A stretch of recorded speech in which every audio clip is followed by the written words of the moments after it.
Assalamualaikum warahmatullahi wabarakatuh. Kami dari kelompok 3 yang terdiri dari Fauzan Ferdianto dan saya sendiri Nia Rosa. Di sini saya akan mempresentasikan tentang pelaku pendidikan Islam. Pendidikan Islam adalah pendidikan yang dilaksanakan berdasarkan pola ajaran Islam, karena ajaran Islam berdasarkan Al-Quran, Sunnah, pendapat ulama, serta warisan sejarah. Maka, pendidikan Islam pun mendasarkan diri pada Al-Quran, Sunnah, pendapat ulama, serta warisan sejarah tersebut. Jenis-jenis pendidikan.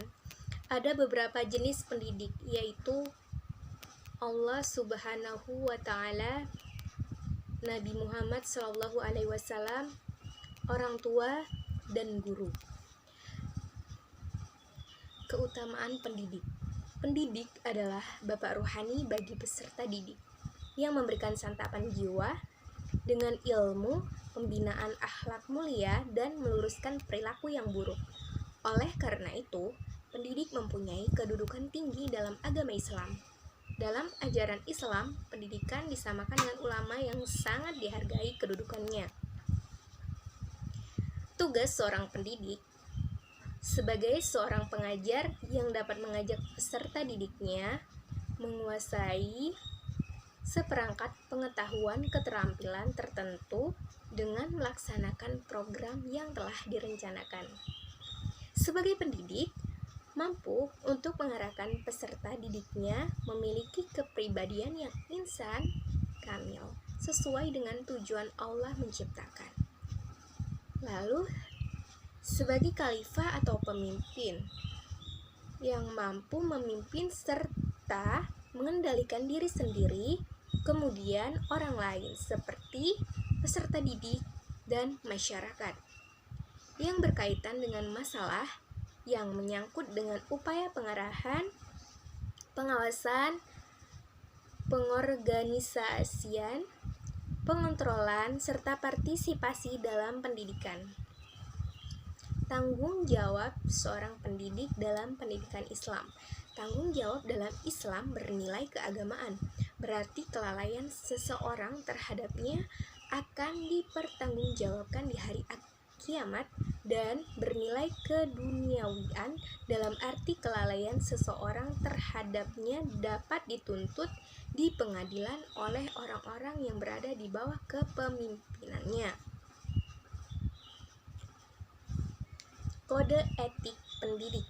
Kode etik pendidik dalam pendidikan Islam yaitu norma-norma yang mengatur hubungan antara pendidik dengan peserta didik, orang tua peserta didik, koleganya, serta atasan, bahkan masyarakat. Peran pendidik. Peran pendidik dalam pendidikan Islam sangat besar sekali. Dapat disimpulkan jika peran dari seorang pendidik dalam pendidikan Islam yaitu sebagai seorang pengajar yang dapat mengajak peserta didiknya menguasai seperangkat pengetahuan keterampilan tertentu dengan melaksanakan program yang telah direncanakan. Sebagai pendidik, mampu untuk mengarahkan peserta didiknya memiliki kepribadian yang insan, kamil sesuai dengan tujuan Allah menciptakannya. Sebagai khalifah atau pemimpin, yakni mampu memimpin serta mengendalikan diri sendiri, kemudian orang lain seperti peserta didik dan masyarakat yang berkaitan dengan masalah menyangkut dengan upaya pengarahan, pengawasan, pengorganisasian, pengontrolan, serta partisipasi dalam pendidikan.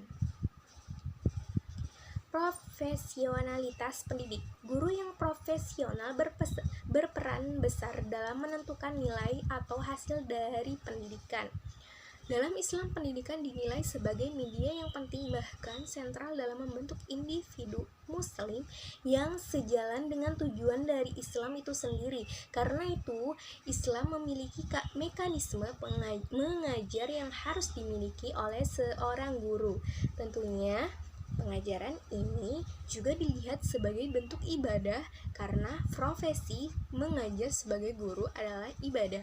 Maka dalam proses mengajar dibutuhkan sikap yang baik dan ikhlas. Profesionalisme guru atau guru yang profesional dalam perspektif pendidikan Islam memiliki kriteria tertentu.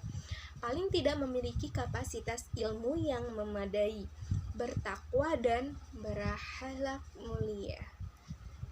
Demikianlah itulah presentasi dari kelompok 3. Bila ada yang ingin ditanyakan, silahkan didiskusikan di kolom komentar. Terima kasih. Mohon maaf bila ada salah kata atau kesalahan lainnya. Saya mohon maaf. Saya akhiri. Wabillahi taufiq wal hidayah. Wassalamualaikum warahmatullahi wabarakatuh.